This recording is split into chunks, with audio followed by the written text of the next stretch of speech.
WhatsApp guys. Well, ನಾನು ಇಲ್ಲೇ ನಮ್ಮ ಸಾಗರದಿಂದ ಹೊರಗೆ ಬಂದಿದ್ದೆ. ಹಾಗೆ ಸಡನ್ನಾಗಿ ನಮ್ಮ ಫ್ರೆಂಡ್ಸ್ ಆ್ಯಂಡ್ ವೆಲ್ ವಿಷರ್ಸ್ ಆದ ನೀವು, ನನ್ನ ಸಬ್ಸ್ಕ್ರೈಬರ್ಸ್ ಮತ್ತು ವ್ಯೂವರ್ಸ್ ಸಡನ್ನಾಗಿ ನೆನಪಾದ್ರಿ. ಮತ್ತು ಒಂದು ವಿಷಯದ ಬಗ್ಗೆ ಮಾತಾಡೋದಿತ್ತು, ಅದಕ್ಕೆ ಮಾತಾಡಬೇಕು ಅಂದ್ಕೊಂಡೆ ಫ್ರೆಂಡ್ಸ್. ನಿಮ್ಮೆಲ್ಲರಿಗೂ ಒಂದು ವಿಷಯ ಗೊತ್ತಿದೆ, ಅದೇ ನಮ್ಮ ಯೂಟ್ಯೂಬ್ ಒಬ್ಬರು ಹೊಸ ರೂಲ್ಸ್ ತಂದಿದ್ದಾರೆ. ಅದೇ ಯೂಟ್ಯೂಬ್ ಕ್ರೈಟೀರಿಯಾದ ಬಗ್ಗೆ ನಾನು ನೋಡಿದೆ ಆ ನೋಟಿಫಿಕೇಷನ್ನ. ಅದನ್ನು ನೋಡಿ ನಿಮಗೇನಿಸ್ತು ಗೈಸ್? ಸೊ ಹೊಸ ಕಂಟೆಂಟ್ ಕ್ರಿಯೇಟರ್ಸ್ಗೆ ಹೇಳ್ತಾ ಇದ್ದೀನಿ, ನಾನು ಕೂಡ ಹೊಸ ಕಂಟೆಂಟ್ ಕ್ರಿಯೇಟರ್, ಹೌದು.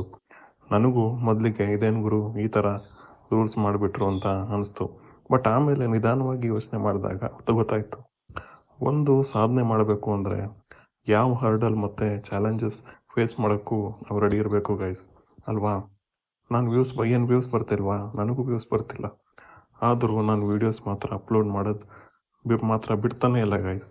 ಟೈಮ್ ಆಗುತ್ತೆ, ಹೌದು ಟೈಮ್ ಆಗುತ್ತೆ, ಬಟ್ ಯಾವತ್ತೋ ಒಂದಿನ ರಿಸಲ್ಟ್ ಸಿಗುತ್ತೆ ಗೈಸ್. ಅದಕ್ಕೆ ಕಂಟಿನ್ಯೂಸ್ಲಿ ನಾವು ಟ್ರೈ ಮಾಡ್ತಾನೆ ಇರಬೇಕು ಗೈಸ್. ಸೊ ಇದರಲ್ಲಿ ತಾಳ್ಮೆ ತುಂಬಾ ಮ್ಯಾಟ್ರ್ ಆಗುತ್ತೆ. ಸೊ ತಾಳ್ಮೆಯಿಂದ ಮುನ್ನೋಗೋಣ ಆ್ಯಂಡ್ ತಾಳ್ಮೆಯಿಂದ ಕೆಲಸ ಮಾಡೋಣ, ಓಕೆ? ಸೊ ಇದಾಗಿತ್ತು ಇವತ್ತಿನ ನನ್ನ ಮಾತುಗಳು. ಸಿಗುವ ಮತ್ತೆ guys. Have A good day.